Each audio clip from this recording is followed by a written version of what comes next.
I think the UN is one of the most useless institutions that has ever been constructed in the history of humanity. The UN has not prevented World War III. The reason why World War III hasn't happened has nothing to do with the UN preventing war from occurring. It just has to do with the concept of mutually assured destruction.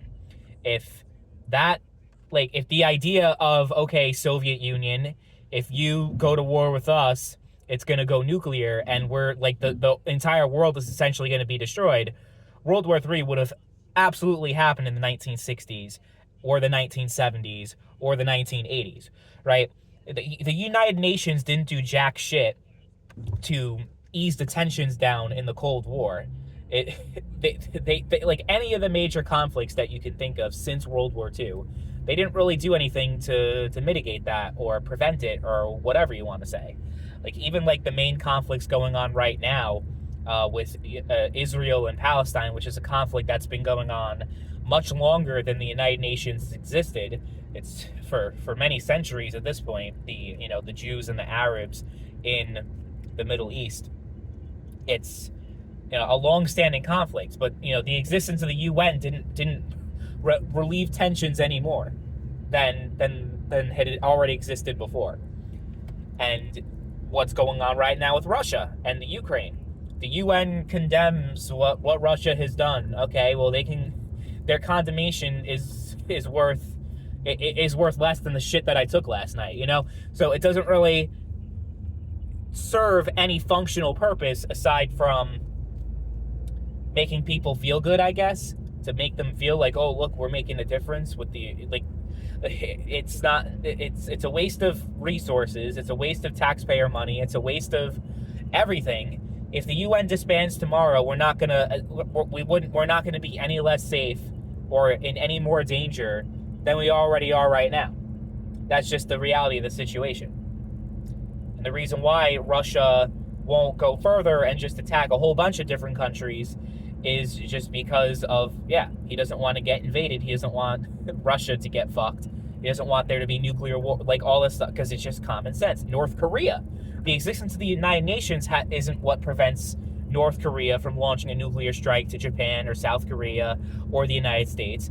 It's the fact that if he does that, if Kim Jong-un sends a nuke, then his country will be wiped off the face of the map. So it's just having different superpowers able to keep each other in check is the main thing, essentially. Having Russia, China, United States, and a number of other countries that are kind of just able to offset each other and balance each other out is what's doing that. Like, why hasn't China invaded Taiwan since 1949? Is it, well, the United Nations has been around since then, it must be the United Nations? No, has nothing to do with the UN. The UN, as a matter of fact, the UN said that Taiwan was the legitimate government of China until, the 1970s or something like that, and the United States as well.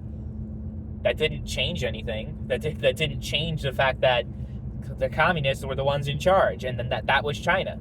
So it's like, oh, the UN doesn't recognize this. Oh, this is against international law. Doesn't mean it's not worth a damn thing. It really isn't.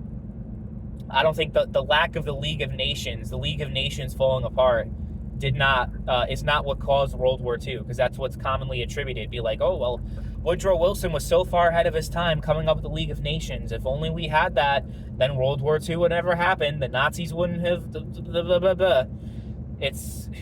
Things would have played out exactly the same as they would have, regardless of the League of Nations materializing or not. The one time the UN has so we had the UN was in Korea. Okay, so that, and the United States. So, that still is in effect today. Is the north and south divides. That's like the one long-lasting impact that the UN had. And then also, obviously, of course, in the 90s with Kosovo and all that, and Yugoslavia, but that's it. That region is not really doing... I mean, it's doing better in the sense that there isn't just mass war and genocide and all that kind of stuff, but there's still a lot of conflict, there's still a lot of tensions. That doesn't just go away because you have the UN. I feel like that's why, I studied political science in college. That was my major. I know, you could laugh at me, but that was my major, and I have to turn the heat on briefly because fucking windshield is covered in fucking shit. Okay, it's off. I took, American politics classes and international, like foreign classes. So like, I took a class called European politics that explored like how the political systems worked in Europe, and I think I also took I took African politics, which is a very interesting course. So I'm interested in like the actual like politics and how things work in each individual country.